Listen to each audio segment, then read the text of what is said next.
Welcome to Animation Hustle, the place where we dive into the funny and untold stories behind your favorite animated movies and TV shows. And today we're taking a quick behind-the-scenes look at Phineas and Ferb. So the trailer for the new season or reboot just dropped, and it's looking pretty good. But to be honest, one moment stood out above everything else, and it's at the end. In this scene here, we see Phineas do a 360-degree spin, and if you go to the comments, the memes started instantly. So I had to do some digging, and I found a video where the creator revealed the real reason why he drew Phineas's head to look like that. I mean, yeah, it's a tiny detail, but it's actually low-key genius.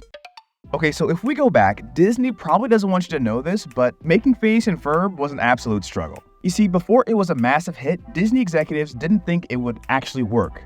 The show was basically just way too complicated. In the case of Phineas and Ferb, the show is sort of more complicated than most of the 11-minute shows out there, which sort of I think is part of why it took so long to get it picked up. Is there's all these things going on at once, and they all have to sort of connect. There's the Perry and Doofenshmirtz story, there's the Phineas and Ferb story, there's the Candace story, and they're all sort of interconnected. And it took them almost 15 years to finally sell the show. But one of the surprising things that caused problems was Phineas's head. I was like, how could you make a head out of a triangle? I could put the eyes here, well that would make this the nose, and that would be the top of the head. And I drew this little guy that I really liked. I drew him again and again, and I tore that piece of paper out and took it home, and I drew Ferb and Dr. Doofenshmirtz and Perry the Platypus that night, and I took them to work the next day and said, Swampy, what do you think of these guys? It started out as a simple sketch, but the significance behind it actually goes a lot deeper. So as they were developing the show, the Disney executives actually thought the characters looked a little too weird. So of course, they wanted to change them. They actually went so far as to bring in other character artists to come in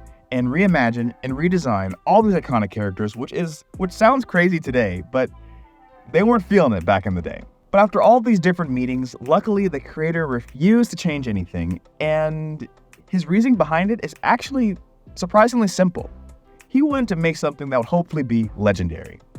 It turns out the reason Phineas's head is such a weird shape isn't just because it's hilarious to look at, but it was also an important factor to what made the show stand out. Phineas has a triangle head, which nobody really understood why that is, or they'd never seen that before. When they said, would you consider making his head look like something else? And I told them, people are going to either fall in love with these characters or they're not, based on what they do and how they act. And if they do fall in love with them, and be a much bigger hit if it doesn't look like anything else on your network.